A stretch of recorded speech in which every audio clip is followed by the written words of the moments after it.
ഒരിക്കൽ അങ്ങാടിയിലേക്ക് പോയപ്പോൾ അടിമകൾ ഇങ്ങനെ വിൽക്കുന്നുണ്ട്. വിൽക്കുന്ന സമയത്ത് നല്ല യുവ തടിമാട കുട്ടപ്പനായൊരു അടിമയുണ്ട്. നല്ല എല്ലാത്തിനും പറ്റിയ നല്ല കരുത്തിട്ട ശരീരമുള്ളൊരു അടിമ. ആ അടിമക്ക് ഇങ്ങനെ വില ചോദിച്ചപ്പോൾ അതിനാകെ 500 രൂപയുള്ളൂ. 500 രൂപ. ബാക്കി അപ്പുറപ്പുറം മെല്ലിച്ചുണങ്ങിയ ഒട്ടിയ വികസന വിരോധികളായ കുറേ എണ്ണം ഇങ്ങനെ നിരത്തി വെച്ചിട്ടുണ്ട്. അതിനൊക്കെ 2000, 3000, 4000 ഒക്കെ ഇങ്ങനെ പറയുന്നുണ്ട്. പക്ഷേ നല്ല എല്ലാത്തിനും ആരോഗ്യ ദൃഢഗാത്രനായ ഒരു അടിമക്ക് ആകെ വില വരുന്നത് 500. അപ്പോൾ കച്ചവടക്കാരനോട് ചോദിച്ചു, അല്ല ഇതെന്താ ഇപ്പോൾ 500 കൊടുക്കുന്നേ? ചെറിയ വില ഇതിന്. ഇതിൻ്റെ നാവ് കുറച്ച് നീളം കൂടുതലാണ്. നാവ് അല്പം നീളം കൂടുതൽ, അതുകൊണ്ട് വില കുറച്ച് കൊടുക്കാന്ന്. അപ്പോൾ വാങ്ങാൻ ഉദ്ദേശിച്ച ആൾ പറഞ്ഞു, എന്നാലെന്താ, ആ നീളമുള്ള നാവ് നമ്മൾ വെട്ടി ശരിയാക്കിക്കോളാം, അതൊന്നും പ്രശ്നമല്ല. എന്നാലും കിട്ടുന്നൊരു മുതലല്ലേ, ഏതായാലും കുറഞ്ഞ വിലയും കൊടുത്തിട്ട് ഇയാൾ ഈ അടിമനെ വാങ്ങിയിട്ട് പോകുക. കൊണ്ടുപോകുമ്പോൾ വീണ്ടും ഈ കച്ചവടക്കാരൻ ഒന്നുകൂടി ഓർമ്മിപ്പിച്ചു, ശ്രദ്ധിക്കണം കേട്ടോ, ഇവൻ്റെ നാവിനെ തൊട്ട് സൂക്ഷിക്കണം, വല്ലാത്ത അപകടകാരിയാണ്, വല്ലാത്ത വിനാശം ഇവൻ വിതക്കും, അതുകൊണ്ട് സൂക്ഷിക്കണം കേട്ടോ.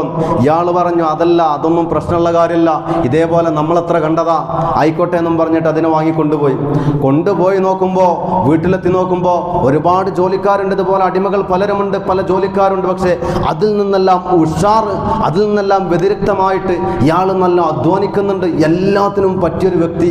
അപ്പോൾ ഇയാളിങ്ങനെ ആലോചിച്ച്, പഠിച്ചോനെ, ഈ അടിമനെ പറ്റിയാണോ കച്ചവടക്കാരൻ പറഞ്ഞ് ഇവനെ ഒന്നിനും പറ്റൂല, കാശ് വിലയില്ലാതെ വിറ്റു തൊലച്ചത് ഇങ്ങനത്തെ ഒരു അടിമയാണല്ലോ, ഇങ്ങനത്തെ ഒരു മനുഷ്യനെയാണല്ലോ.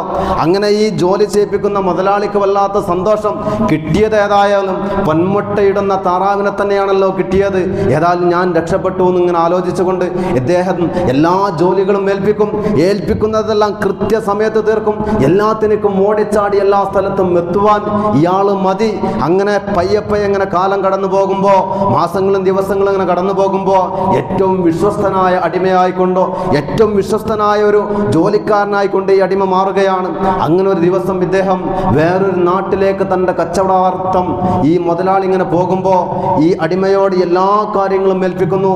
ഞാൻ പോയി കഴിഞ്ഞാൽ എല്ലാ കാര്യങ്ങളും ചെയ്യാനുള്ള നീയാണ്, എൻ്റെ എല്ലാ ബിസിനസ്സുകളും നോക്കി നടത്തേണ്ട നീയാണ്, അതിൻ്റെ യഥാവിധി പോലെ നീ നോക്കി നടത്തണമെന്നെല്ലാം പറഞ്ഞുകൊണ്ട് എല്ലാം ഏൽപ്പിച്ച് പോവുകയാണ്. പോയി കഴിഞ്ഞപ്പോഴാണ് ഒരു ജന്മസ്വഭാവം എന്ന് പറയുന്ന ഒന്നുണ്ടാവുമല്ലോ എല്ലാവർക്കും, ഒരു സ്വഭാവം അത് പ്രവർത്തിക്കാൻ തുടങ്ങി.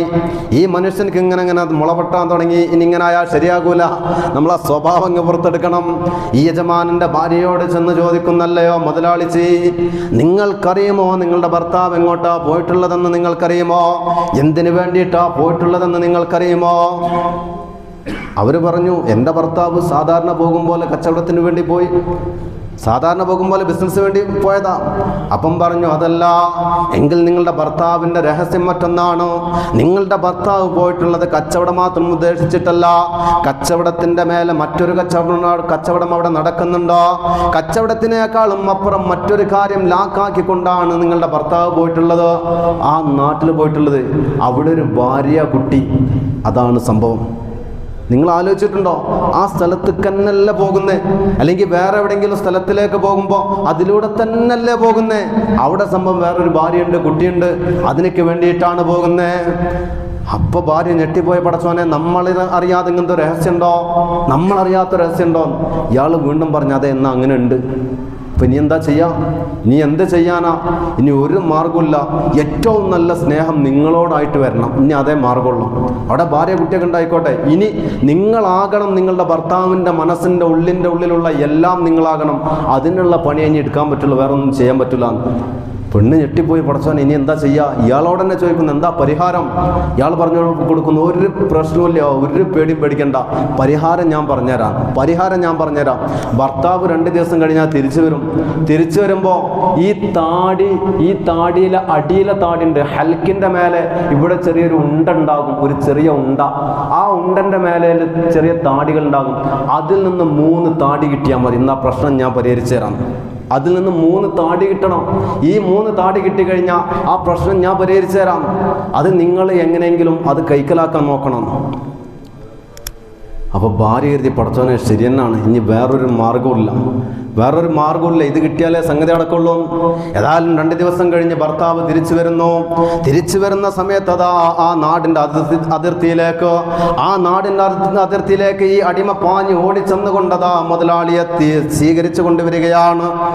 ആ മുതലാളി എത്തുമ്പോഴേക്കും ഈ അടിമ ഓടിച്ചെന്നുകൊണ്ട് സ്വീകരിച്ചുകൊണ്ട് ഇങ്ങനെ വീട്ടിലേക്ക് കൊണ്ടുവരുന്നതിൻ്റെ ഇടയിൽ പറഞ്ഞു കൊടുക്കുന്നു, നിങ്ങൾക്കറിയോ, നിങ്ങൾ വിശ്വസിച്ചതാ നിങ്ങളുടെ ഭാര്യ, ജീവന്റെ തുടിപ്പായി കാണുന്ന നിങ്ങളുടെ പ്രിയതമ, അവളുടെ സ്വഭാവം എന്താണെന്ന് നിങ്ങൾക്കറിയോ?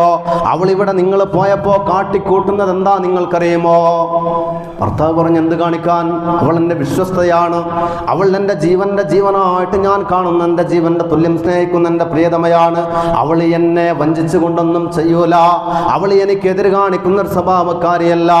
ആ സമയത്ത് അടിമ പറയുന്നു, ഇത് തന്നെയാണ് ഞാനും കരുതിയിരുന്നത്.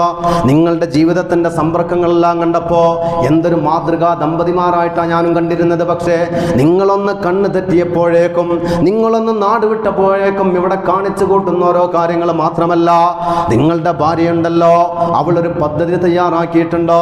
നിങ്ങൾ വന്നു കഴിഞ്ഞാൽ, നിങ്ങൾ യാത്രാക്ഷീണത്തിൽ ഉറങ്ങുമ്പോ നിങ്ങളെ കൊന്നുകൊണ്ടോ നിങ്ങളുടെ സ്വത്തും മുതലെല്ലാം കൈപ്പിടിയിൽ ഒതുക്കാനുള്ളതായ പദ്ധതി തയ്യാറാക്കിയിട്ടുണ്ടോ. ഇത് ഞാൻ മനസ്സിലാക്കിയതാണ്. നിങ്ങൾ പുറത്തു വിടാൻ നിൽക്കണ്ട, ഇന്ന വിശ്വാസമല്ലേ വിശ്വസിക്കണ്ട, നിങ്ങൾ ഭാര്യയെ വിശ്വസിച്ചോളി. പക്ഷേ ഒന്ന് നിങ്ങൾ യാത്രാക്ഷീണത്തിൽ വന്നിട്ട് കിടക്കുമ്പോൾ ഒന്ന് ആലോചിച്ച് കിടന്നോളി, ഞാൻ പറഞ്ഞ സത്യമാണോ അല്ലേന്ന്. ഞാൻ പറഞ്ഞ സത്യമാണല്ലോ എന്ന് ആലോചിച്ച് കിടന്നാൽ മതി. ഇയാൾ ഇതേപോലെ തന്നെ വന്നു, ഇയാളുടെ നെഞ്ച് മിടിക്കാൻ തുടങ്ങിയ പടച്ചറബ്, എൻ്റെ പെണ്ണങ്ങനെ ചെയ്യോ, എൻ്റെ പ്രിയതമ എന്നോട് അങ്ങനെ പെരുമാറും ഒരിക്കലും ചെയ്യൂലല്ലോ.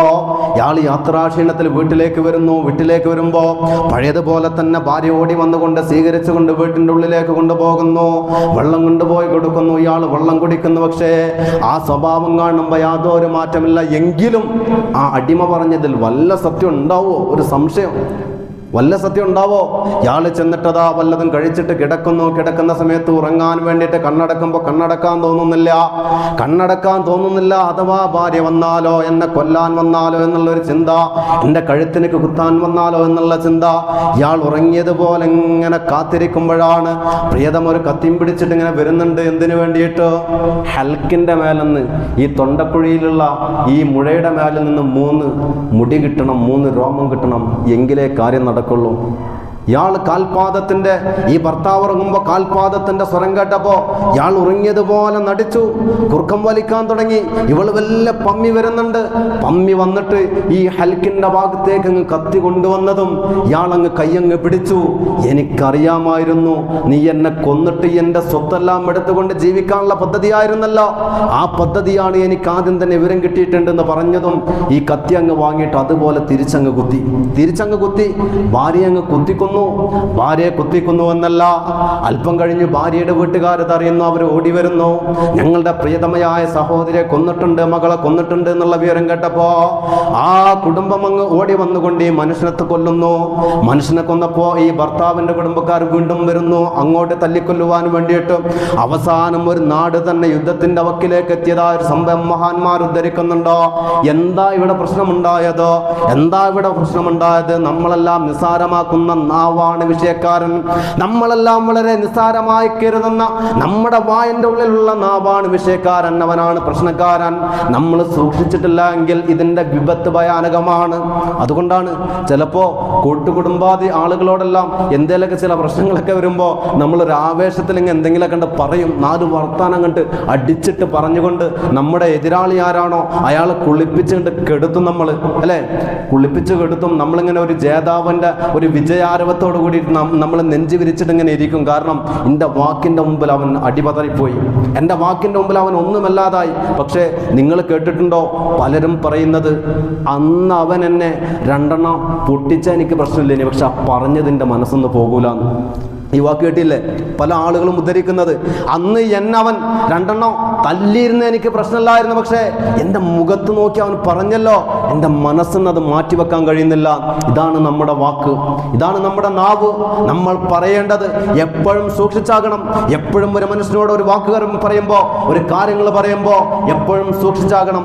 ഇതല്ലെങ്കിൽ ഇതിൻ്റെ വിന നമ്മൾ മരിച്ച് മണ്ണോടടിഞ്ഞു കഴിഞ്ഞാലും ഇതിൻ്റെ നാശം സർവത്രമായിട്ട് തുടർന്നുകൊണ്ടേയിരിക്കും. ഒരിക്കലും നമ്മളെ കൊണ്ട് കെടുത്താൻ കഴിയാത്ത തീയായിക്കൊണ്ടോ ഇതിൻ്റെ നാശനഷ്ടങ്ങൾ അത് പടർന്ന് കത്തിപ്പടർന്ന് പന്തലിച്ചുകൊണ്ടേയിരിക്കും. അതുകൊണ്ട് മുഅ്മിനീങ്ങളെ, എൻ്റെ വിശ്വാസികളെ, എപ്പോഴും സൂക്ഷിക്കുക. നമ്മുടെ നാവ്, ഗീബത്ത്, നമീമത്ത്, ഇതുപോലത്തെ ഓരോ കാര്യങ്ങളും പറയുന്ന വാക്കുകൾ തന്നെ അളന്നു മുറിച്ചുകൊണ്ട് ആവശ്യമുള്ളത് മാത്രം സംസാരിക്കുക. വെറുതെ നാവിട്ടലക്കുന്ന സ്വഭാവം, അതിൽ നമ്മൾ പിന്മാറുക തന്നെ വേണം.